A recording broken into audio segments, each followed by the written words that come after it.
You're listening to the Orchestra Teacher Podcast.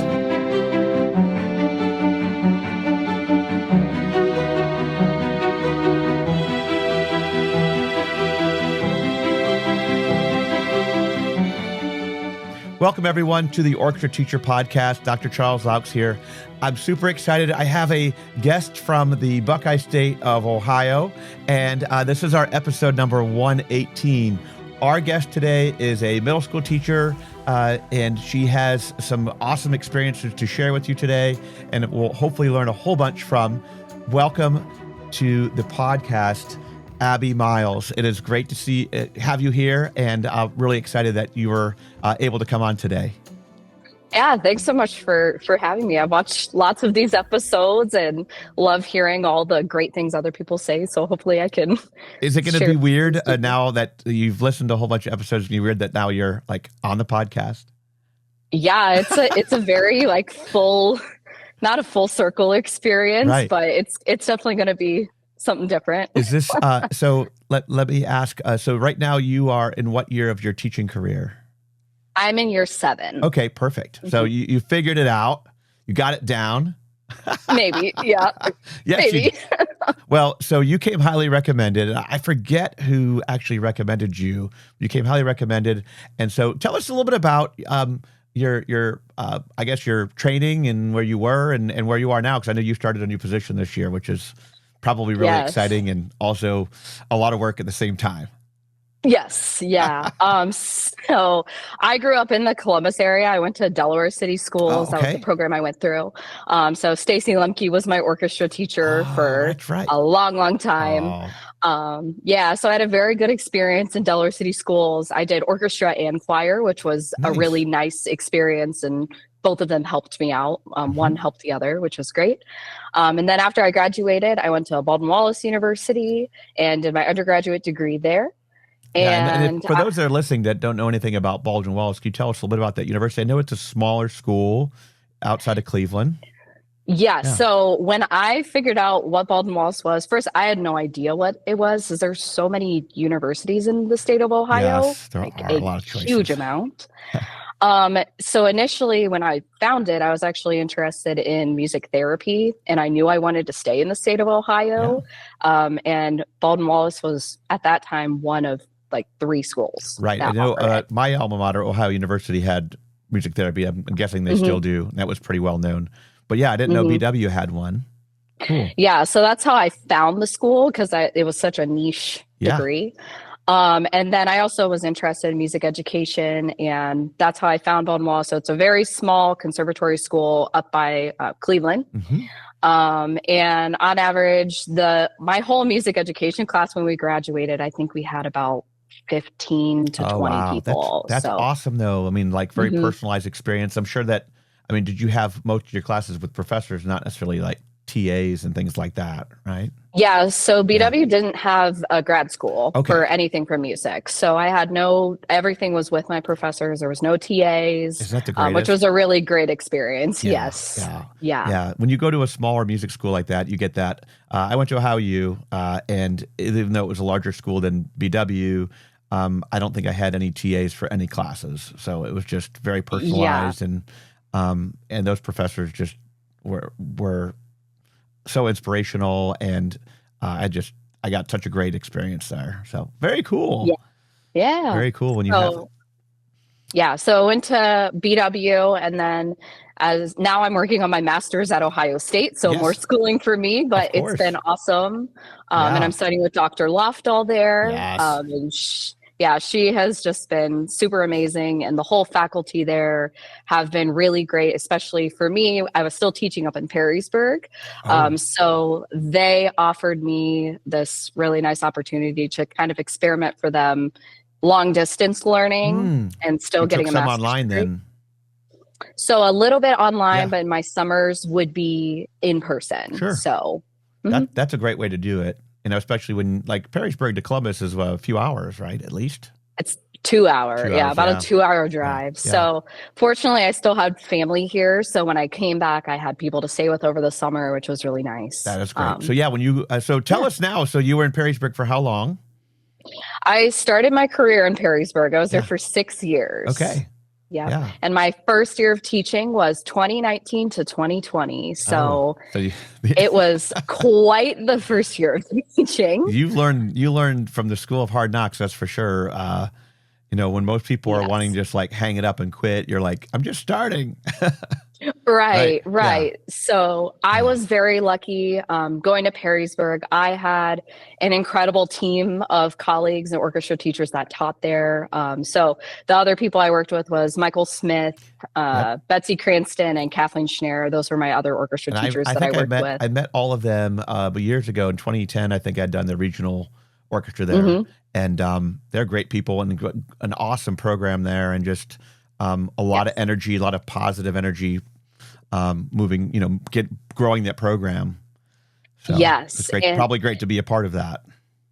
Yeah. And I was very, very lucky too, as a first-year teacher and a first-year teacher going through COVID, to have good models to see. And it's a well-oiled machine there. They've all been working as a team for so long. So everybody has their part in the machine, and it's just a very routine, well-oiled machine on that program. What would you say some of the things that you, besides, all the things we had to do for COVID, what were some of the things that you as a new teacher walked into this established program with teachers who have been there a long time? What were some of the biggest takeaways that you learned from your colleagues there? The Orchestra Teacher Podcast is sponsored by Kaleidoscope Adventures. Recruiting and retaining talented musicians is essential for new orchestra directors building a program. And one of my favorite tips for generating interest is to plan a trip. There are so many options. You can participate in a festival at an amusement park, take the stage at Carnegie Hall in New York City, or travel abroad and perform in Vienna, the legendary city of music. Wherever you end up, not only will your current students look forward to the trip, but younger students will count the days until it's their turn to go. If you have no idea where to start, connect with Kaleidoscope Adventures by visiting the link in the show notes. They've been planning exceptional performance travel since 1993 and will make you look like a seasoned professional. Yeah, I learned so much from them, honestly. Like everything. I'm literally my whole everything so far. The biggest thing I would say from especially my colleague Betsy, she is like the absolute queen of just routine and establishing expectations. And that's awesome. Her management skills and everything taught me so much. And then she is also hands down probably one of the best beginning string teachers I've ever seen. That's great. Well, it's you can do a lot in college, but the classroom management and just organizing and all those skills, you really have to be in the position to learn. And when you have a mentor like that just has it all laid out, and it's like, here you go. Learn, that learning is, you can't put a price on that. You'll never get that. Right.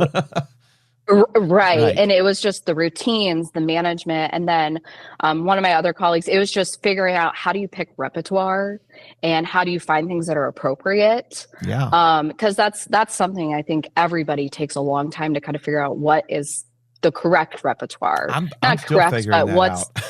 Right. It's super hard because what makes it tick with the kids, and I always explore trying to figure out how could I better pick repertoire, or how could I don't know, it's just that process sometimes of just start browsing, listening. What are some of the things that you do when you pick repertoire, like finding new pieces and things like that?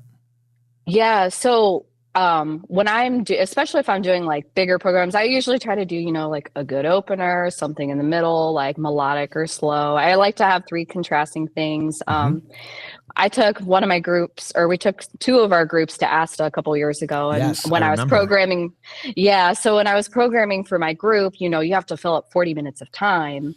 And so we did about 8 selections. And my group that I took, we had a OMEA Class A level group. Okay. So I didn't have all of the top kids that were in our top group, but I had a pretty wide range of students that all were just very good musicians, and maybe only 20% of them took lessons. So when I planned everything, I tried to take into account who is my demographic of student that I'm working with in my ensemble. So I tend to have, and that class specifically. I had way more of the athletes who were just very intelligent people, and they loved being in orchestra. They liked the challenge, but they were not the ones who wanted to go and take lessons. It's not their focus.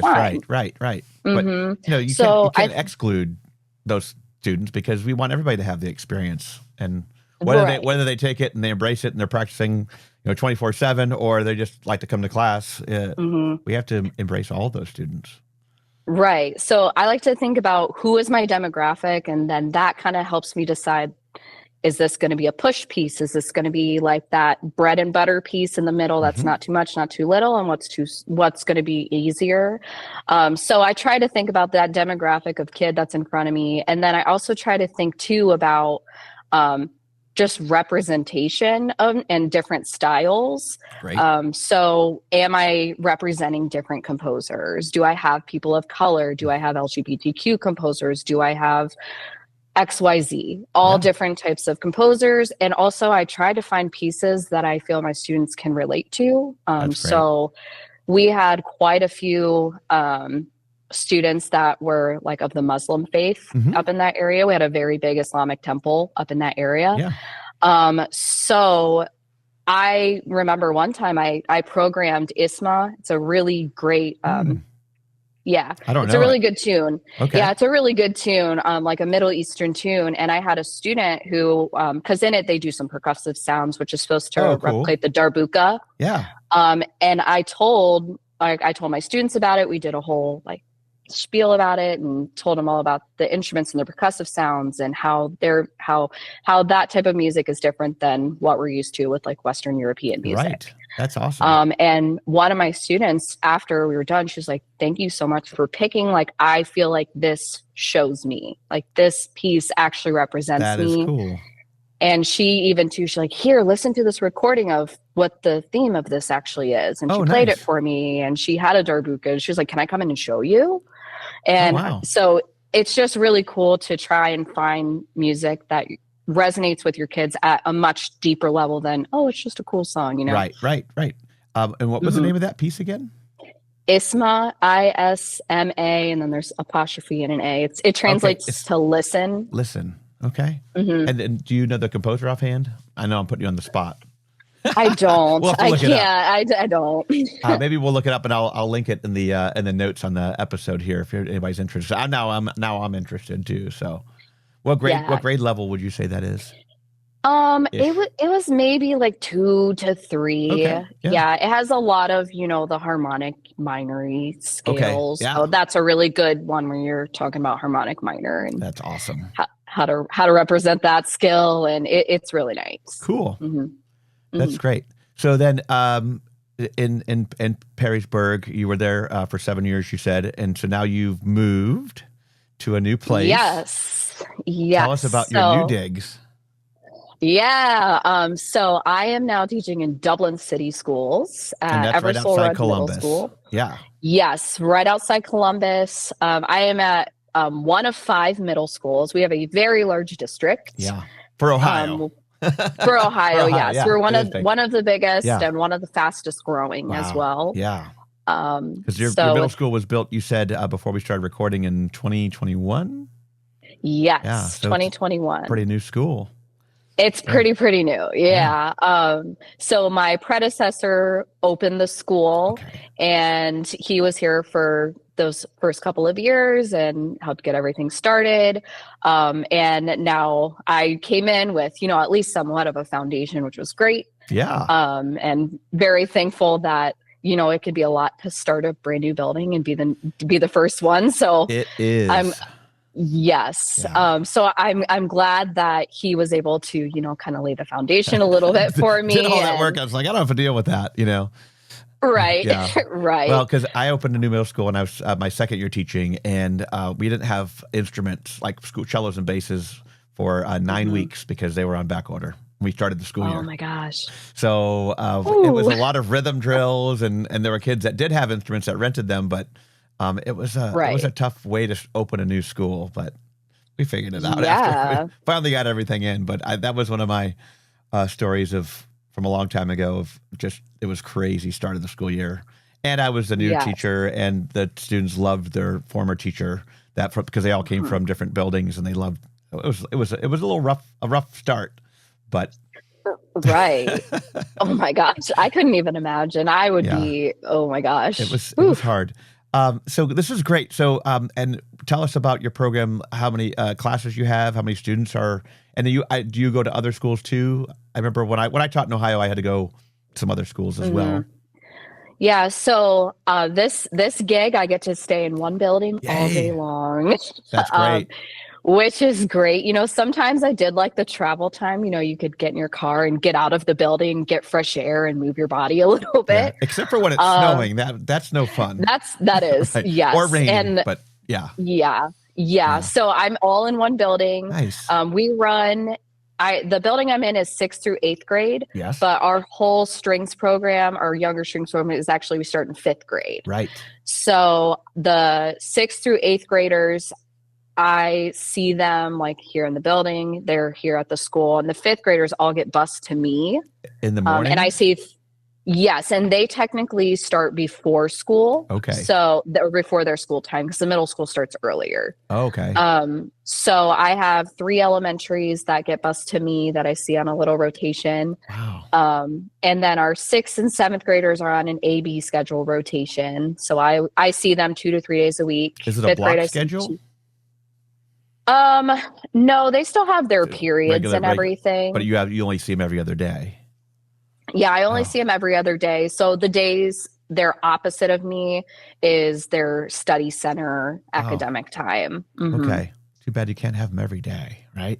I know. I wish. Yeah. Yeah, I really wish. Yeah. But the 8th graders I do see every day. Okay, so that's a little perfect. bit different, which is nice. And that makes it, I mean, you have to notice a huge difference just in that progress with the 8th graders because you do see them every day. 100%. 100%. Yeah, we're already in that 3rd or 4th week of school, and I can already hear just a huge improvement from the first day to now. Just one, getting back into it, but how quickly they're progressing through the music I gave them. It's like, oh, okay. All right. Nice. We're getting it now. Nice. What are some of the, and then how many 6th grade classes, how many 7th grade classes, 8th grade classes? So I have 4 sections of 6th grade in our school district. Rotational. So you're teaching every day, but they're only coming to you every other day. Is that right? Yeah. So my 3rd period class, I teach on an AB schedule, which is 6th grade. So I see violin, viola, and then cello, bass on the opposite day. Well, that's nice. And then the last period of the day, I see another section of violin, viola, but I also see a section of beginning 6th graders. Okay. Because they require 6th grade music, so they have to do band, choir, or orchestra. Nice. So that class is a little bit smaller just because most kids start in 5th grade if they want to be in orchestra. Right. Okay. But I do have about 12 kids in that class, and they're actually very quick learners. And it's nice that it's small, so I can give them a little more individual attention. Right. Maybe get them caught up to the kids who started a year early, even. That's the goal. Yeah. That's the goal. I want to try and get them at least playing a couple pieces with them on the first concert, and then also give them some pieces that are for them too. So yeah, I have about 4 sections of 6th grade, 2 sections of 7th grade that luckily I get to co-teach with the high school teacher, and that's super helpful. Yeah. And then I have 2 sections of 8th grade orchestra that I see every day. Nice. All right. Mm-hmm. Very cool. And how's it going? Like, what were some of the great things and some of the challenges that you had coming into a new position, new building, new district? Yeah. And things that you can share, of course, publicly. Right. So, I mean, for me, when I was applying for jobs and everything, so for my last district, the unfortunate thing, which I'm sure you know about how Ohio schools are funded. Yes. Unfortunately, they had a levy failure at Perrysburg. Oh, and okay. that you were the led newest to, one. You were the newest one there. Yes. Oh, that's hard. So it was very hard. And but like to backtrack a little bit, I mean, for people that don't know, the Ohio schools are tax levy based, property taxes, and it's I would say I call it like every small community has their own district, whereas where I'm in Georgia, we have a county district. It's like imagine like Franklin County Schools, that would be like a huge district, right? Right. Yeah. So and so the tough part is that it's expensive. That I feel that it's a very expensive model to have those smaller districts, because you have a superintendent at everyone, and you have less buying power for pretty much everything, buses and styrofoam trays for the lunchroom. Like, everything's more expensive because you can't buy it as in bulk as much. So when something fails, and then they have to make cuts, and unfortunately, a lot of times the arts are the first thing to be cut, and that's really tough.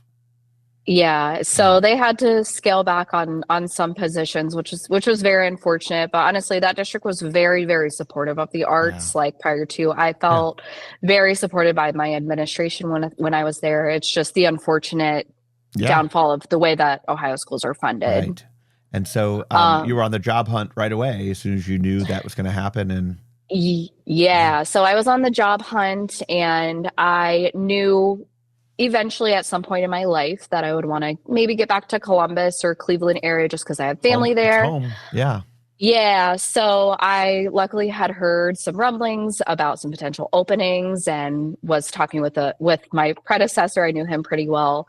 Okay. So I was very fortunate to be able to land the job in Dublin. Yeah. And part of in some of the other job openings that were here, one of my considerations was, I came from teaching high school in the morning at Perrysburg, and then I would assist with the younger grades in the afternoon. So I primarily lead taught high school. Okay. And I was thinking, do I want to, go along in that same direction, or do I want to try something new and step over into a middle school role? Yeah. And it's a total different skill set teaching middle school than it is teaching high school.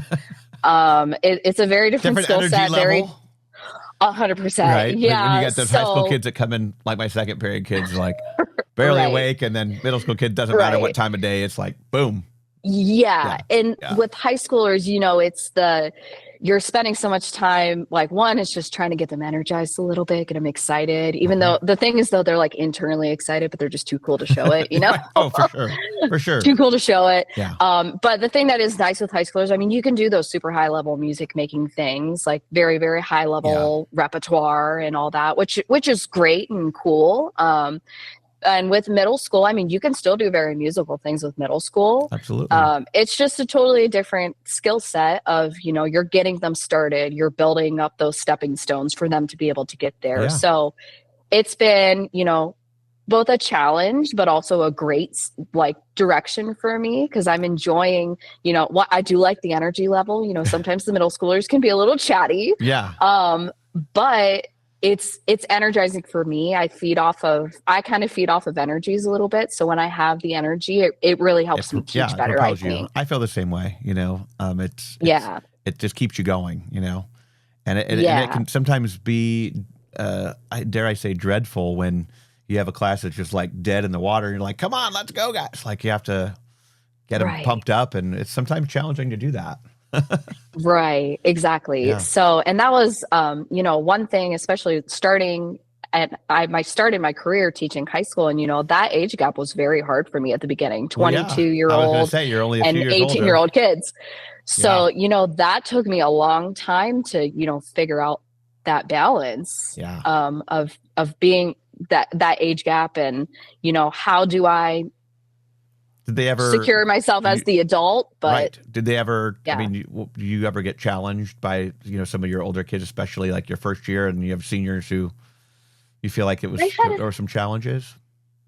I had a couple in the first year, but it was mostly just they had some previous expectations of, if I can't play today because XYZ reason, then I can just do whatever I want. Yeah. So I don't know if that was necessarily, a challenge because of my age. Right. That was it was because of a predecessor or a past way that they did things, maybe. Right. Yeah. I think more so at times because, my colleague, he was incredible. He's a great guy. And he had been there for so long. He was like my dad's age. Right.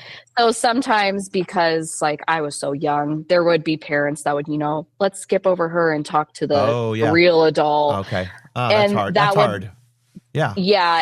And luckily he was very supportive in the situations like that and be like, no, you should talk to Miss Miles. Like you should be speaking with her. That's great. So I was very thankful that he had my back with those. So that was kind of the biggest pushback I had in that with first the parents, year. right? Yeah. You sometimes think about it with the kids, but a lot of what we do is communicating with parents and dealing with parents that maybe have issues or concerns or whatever. And it's like, oh, who's this young person coming in? Thinks that they know this or that. That is challenging for sure. Right. Yeah. But so far in this new job, I mean, we had open house and I had lots of parents come up and tell me, they're like, my kid says they love your class and they look forward to your class every day. So that was very rewarding for me to feel like, okay, something's going right. That's the best. Yeah. Yeah. You feel like you've had good buy-in from the kids too. Yeah. And what's crazy is the things that, they're telling other teachers and they're telling me, or they're telling me directly, is they're like, I just love how they love the routines in the organization. And that's where I thank my colleague for those tools, because so many of them, the kids just want structure. They just want structure and routine. And that is how they succeed the best, when they know exact expectations and you don't lower them, you hold them to those expectations or higher. They thrive. They absolutely thrive.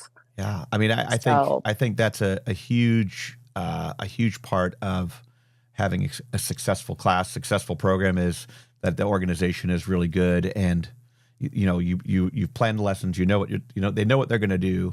And it's not like, well, what are we doing today? Right. Kind of right. So great. Yeah. So one of my favorite tools, I feel like I have to plug this. Have you ever used ClassroomScreen? No. Or have you heard of it? Okay. So I love technology. So this sounds like it's going to be right up my alley. Yeah. So ClassroomScreen, I was introduced to this by my colleague. So ClassroomScreen, it's like a $20 for the whole year. And to me, this thing's totally worth it. Yeah, of course. Most people I'm getting my like notepad out because I'm writing things down right now.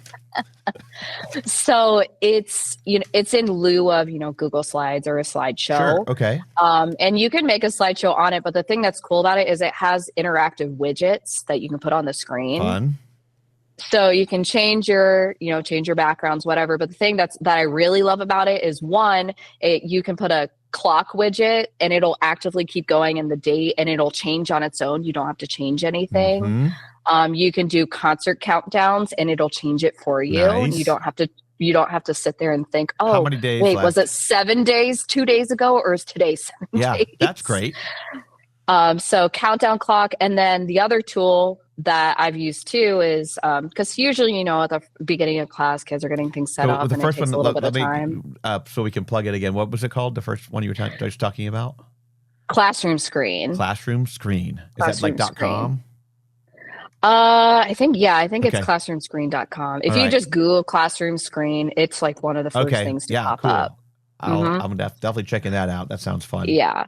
So it has a couple different widgets. You can randomize and populate like groups if you plug in your class's name. Oh, cool. I would use the like alarm feature on it. So at the beginning of class, like, also this like wasn't even for the kids. This is more so for myself. But just to make sure that we're starting on time, I would set the alarm for, 5 minutes into class so that we have everything. Everyone should be set up and ready to go by then. Awesome. That way it would ring and we would know exactly when to start. We're ready to go. So there's lots of really helpful, tools and widgets on there, and you can arrange them how you want. And I'm definitely checking that out. That sounds awesome. Yeah, it's a really cool website. So cool. And then the second one, you said there was the next one. I interrupted you, or you said there was something else, I thought. No, those are all that's all one thing. Oh, okay. It's all all those tools and everything that's amazing. On there. So that's amazing. Yeah. Love ClassroomScreen. And that also too just helps with, the management piece of everything. Sure. Keeping everything going. You can put your objectives in there. Can you is there a notes one or something like that to put like? Yeah, you can make like a Post-it note or a sticky note, put stuff up. It even too, if you're really wanting to like test the waters, you can do those traffic lights where it's like too loud, or okay, it has like one of those like I don't even know what those are called. It has one of those monitors. Where it's like it monitors the sound. Yeah. So if it's super loud or super soft, you can track things like that. You can populate your own groups, and it is very nice. That's cool. What are some of the other things that you would say, maybe things that you've learned or things that you just have been doing in your classroom that other people might go, wow, I've never done that before, or things that just work for you? Well, so I feel like the biggest thing that I always think is important to put the time into, and it's that tedious work that nobody wants to do, but if you do it, it'll make your life so much easier. I call it like you plan ahead to avoid the dumpster fire before the dumpster fire happens. Cool.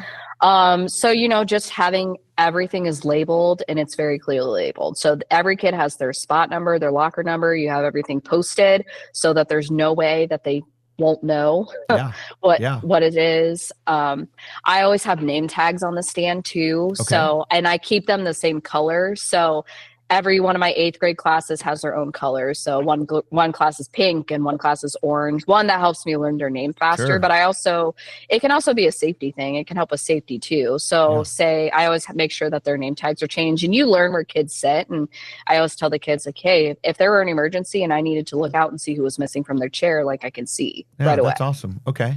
Very cool. So, just having name tags, and I always have every single thing that's expected of them. And I have my do now box on my screen. It's perfectly in order and sequential. It's like step 1, 2, 3, perfectly in order. Right. And sometimes people, will say like, today is agenda, and we'll post their whole entire agenda. Yeah. I used to do that. And then I kind of turned away from it because I feel like kids would start to just watch my agenda and they're like, wait, here's the next thing. And for some kids that's helpful. Right.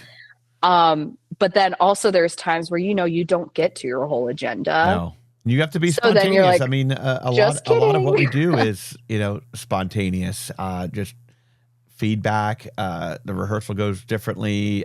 Someone hasn't, a section hasn't practiced, and you got to stop and work on, the high third fingers or whatever it might be. Right.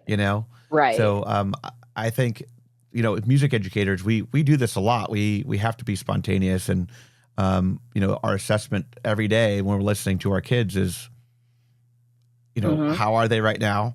Because, especially in middle school, they could be one way one day, and the next day they could be completely different. Like what happened to you overnight? Yeah. And I'll say that we're talking about assessment. Some of the things that I found that are helpful. What learning management system do you use? Do you use like Canvas, or what do you guys use? I use Microsoft Teams. Because we're a Microsoft district. We have our own homebrew thing that in our county. They spend a lot of money doing it, and it just does not handle video well, and so I don't use it very much. But we are allowed to use Microsoft Teams, and I found pretty good luck with that. I don't know if you ever used the Flip. The website Flip for videos. Is that like Flipgrid? Flipgrid. It used to be called Flipgrid, and they changed it to Flip. Okay. And then they shut it down. So Microsoft does those things sometimes. And so they integrated that Flip camera into Microsoft Teams. So for video assessments and things like that, it's been working great for me. And we're a Microsoft district, which it's been working pretty well overall. Okay. Yeah. How about you? Yeah. What are you using? We have Schoology, which, all of these have their pros and cons. Sure. Do you like it? Is it working well for you, or you're making it work? Well, so I've never known anything different. So Perrysburg used Schoology and Dublin uses Schoology. So luckily I didn't have to learn anything new. I've used Canvas for like my own graduate work. Yes. So I've used other platforms, but I didn't have to go as in depth. It wasn't the teacher side of things. But one of the things that I found helpful, especially if I usually have the kids submit, I do my in-class playing assessments, I go around and I'll write things down, say we're playing this to this, playing multiple times, and I'm going around just checking to see what kids know. And everybody's playing at the same time. Yeah, everyone's playing at the same time. But you're kind of like the other focusing in on a few kids or a handful of kids and trying to assess them that way. Yeah, or another thing I've done too is I'll set them up in like little quartets or small groups. Cool. And you just set them up in if you have room in your room, but you just set them up in little pods, then you can kind of just watch around the pod. And then it too also gives them that experience of, chamber music. Right. Yeah, I definitely need to do more of that. That sounds like it's a good strategy. Yeah. So I've done those. And then when I do have kids submit online assignments too, so video playing assessments. Yes. And one thing I started doing on Schoology, they have you could either audio record or you can do a video recording. Okay. So one thing I've started doing, because I just hate typing everything out. Yeah. And I'm those people, I type a million miles a minute and everything gets spelled wrong. All right. I'll usually use like a Google form, and you can set it up so it's like a rubric in Google form, type my comments out. Or I'll use the voice recording feature. And if I have things I want to tell the kids, like I'll mark it on the rubric, mark the points or whatever, but I'll be able to talk back to them and explain. So I can write little bullet points like on a piece of paper or on the computer, but then the kids can actually hear my voice. Or if it's something super specific, like if I'm trying to show like your elbow needs to go in and you need to put your left hand like this, then I'll actually do a video back to them where I can model and show them. So they're getting that super specific feedback without me having to, pull them out and say, here, let's sit down and do all this. And I think that is going to be a lot more effective too than just typing, like you could bring your elbow in or whatever it might, whatever the thing is. That's going to be way more effective. Right. And I think kids nowadays too, like they just don't enjoy reading all that stuff. I mean, they would much rather have, like their TikToks, they want a 30-second video, one and done, and they move on. Yeah. So I think the videos have been helpful for me too, to be able to give that direct feedback, and also not just verbal feedback, but visual feedback. Nice. That's awesome. Which is really helpful. Mm-hmm. That's very cool. Well, yeah. And then are you going to be attending? I'll be at OMEA this coming year, so maybe we could meet up. But it would be fun to chat there. I'll be doing I think 3 different sessions at OMEA in February, so that'll be a lot of fun. Okay, awesome. Yeah, I'll be there. I'll be there. I'm presenting on Friday at 8 a.m. there. 8 a.m. So bright and early. Okay. So I'll be presenting on Friday. It's an OSTA sponsored session. I'm talking about how to make orchestra more accessible for students with disabilities. Oh, wow. Okay. That's an interesting topic. So I did this presentation. Dr. Loftel was very, very helpful, and she allowed me to present this past summer at the string teacher workshop. Oh, cool. So I presented on this topic at the string teacher workshop, and then I was asked by OSTA to be one of their sponsored sessions for OMEA and submitted, and was able to, get that going. And without spilling the beans of your whole session, could you just kind of briefly tell us like some of the things that you've done, or is it experiences that you've had with this? And because that's like that's a very specialized thing. It's a very niche. People don't know a lot about it, and you're kind of almost getting into that music therapy thing that you said you originally were interested in going into college. Right. Yeah. So I'm a person who, like, one of my big things is I think every single child has the right to a music education, regardless of their abilities. Yeah. And so I have always been interested in working with students with disabilities and significant needs. So this session I'm doing is more so talking about those things you don't get in undergraduate training. You don't get a lot of experience doing that. No. And there's not much research on this topic either. Some of the biggest researchers in that right now are Alice Hamill and Ryan Organ and Van Wielden, who's at FSU. And then I know Annie Ray and Alice Hamill are just sent out a survey for ASTA members to fill out for their research topic. But there's not much on it. So I felt like when I was an undergraduate that I never saw an IEP. I had no idea what it looked like. Right. And I remember going to Perrysburg, and I finally saw my first one, and I just saw a huge long document. And this wasn't even the IEP at a glance thing. It was like the whole thing. Okay. Whole thing. And my first thought is like, I'm going through and trying to learn about the kids. And at the beginning of the year, I always look through my roster to see who has my IEPs, who has my 504s. And I remember reading that and being like, oh my gosh, they didn't show me this. Like, what am I supposed to do with this? Where do I even look? Where do I even begin? And it can be very overwhelming. Right. Very, very overwhelming. So because these are IEPs, so you have to comply, right? You have to comply with them. Right. Legally. And I feel like, a lot of the verbiage that we see in IEPs and 504s, I mean, a lot of it, as most things are, when we're getting evaluated or things like that, is geared towards a general classroom. Right. Yeah. So over these last couple of years, I have been, just really trying to hunker down and figure out what do these mean? I'm trying to understand these, and also create opportunities for those students that I had in my school and keep creating opportunities for those students. So that's awesome. My session that I'm presenting on is a lot more about how to interpret that IEP 504 language and how does it look in a music classroom. Cool. And you're talking music in general, not just orchestra. Yeah, it could be music in general. Cool. There's some very niche things, like examples I'll give, that are orchestra related, because it's called orchestrating success. Okay. So it's more orchestra focused, but a lot of them are totally transferable to other parts of music. So it's figuring out, when I look at an IEP, if I were to see XYZ verb or noun or whatever, how does that look in music? Okay. And I think the biggest things as music teachers that we're always building a toolbox, and that's just for any part of what we do. And it's just me trying to give some teachers, here is some tools for how to interpret these. And, also sharing what are some of the things that you've tried and what are some of the things that you found success with, because every single kid is different, and you have to try one tool for this kid works for them and it doesn't work for the other kid. Yeah. So a lot of it's just how to interpret that language and figure that out. That's very cool.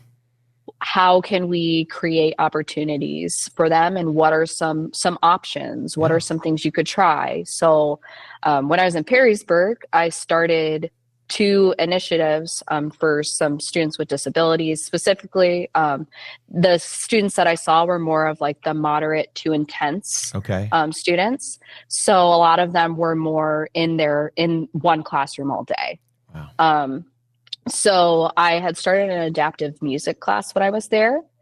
And when I was at that school, and I wanted to get one started, initially there had been rumblings that I could not start that class and have it be just special education students because it was illegal, which... Oh, I see what you're saying. Yeah. Yeah. Which is not true. Okay. Not true, but... so the only way they would let me start it is if I included general education students. So I created a model adaptive music class where my actual curriculum I was teaching, it was much more general music-y. Okay. But I incorporated peer mentoring in it. And I had peer mentors in the class. So the actual curriculum I was teaching the music curriculum was much more adapted. Yeah. Versus I was almost also running a second curriculum for my peer mentors. And that class I had a lot more kids that were either interested in going to music, or maybe they're interested in a different part of education, or they just wanted to go into something where they work with people. Yeah. And my goal by the end of it was I actually would have my peer mentors creating the lessons and running the class. Wow. So they would observe really awesome. Me. They observed me throughout the year. All involved, Mm-hmm. So it was just, not just the music making aspect, but the peer mentors were learning, leadership, how to work with other people, and how to be, adapt and figure things out on the fly.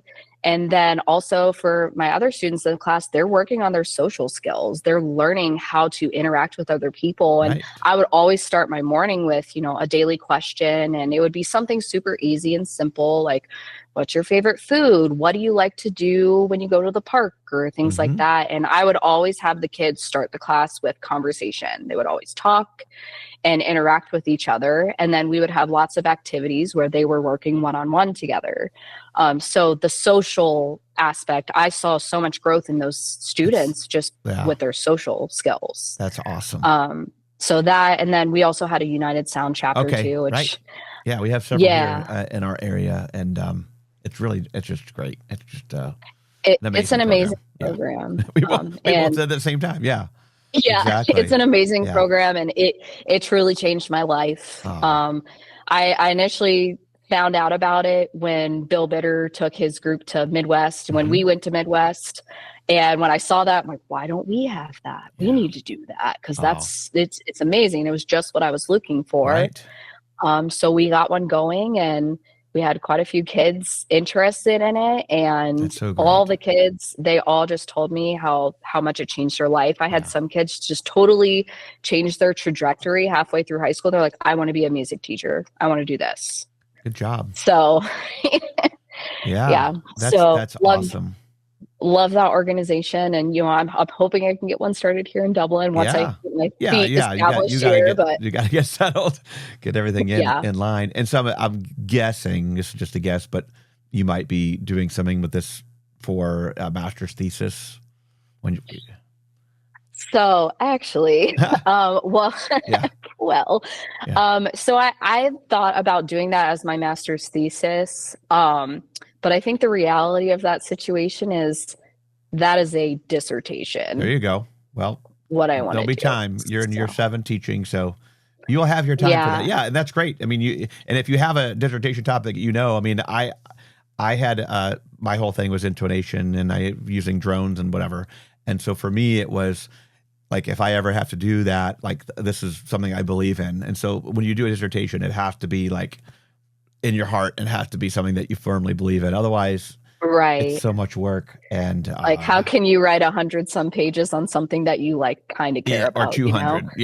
Right. It was 200. Yeah. So, right. It has to be that. Right. So that's really cool. And when I was talking with Dr. Loftall about what my thesis topic was going to be, her and I were going through all the stuff, and she was just like, Abby, come on. That's a big topic, and I feel like you're going to have a lot to contribute when you do write about it. And I told her too, I said, I want to, get more hands-on work before I do that deep dive, because there isn't much research on it. So I need to, set those foundations for me to be able to learn more. But my current thesis topic is about high school large group adjudicated events. That's still super interesting. Totally different. Yeah, that's really cool. Well, I'm just super impressed with all that you've done. I mean, and just the way that you carry yourself, and like you sound like you're a teacher who has been in the classroom for 20 plus years, as far as like all these ideas you have and all these things you're doing. So that's so cool. So cool.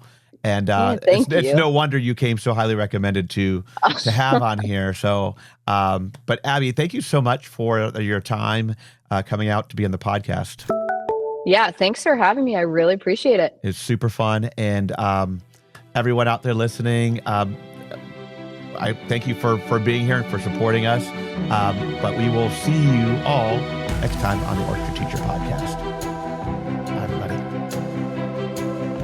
Thank you for listening. You can support the work I do by hitting that like button and subscribing to the Orchestra Teacher Podcast YouTube channel, and visiting www.orchestrateacher.net.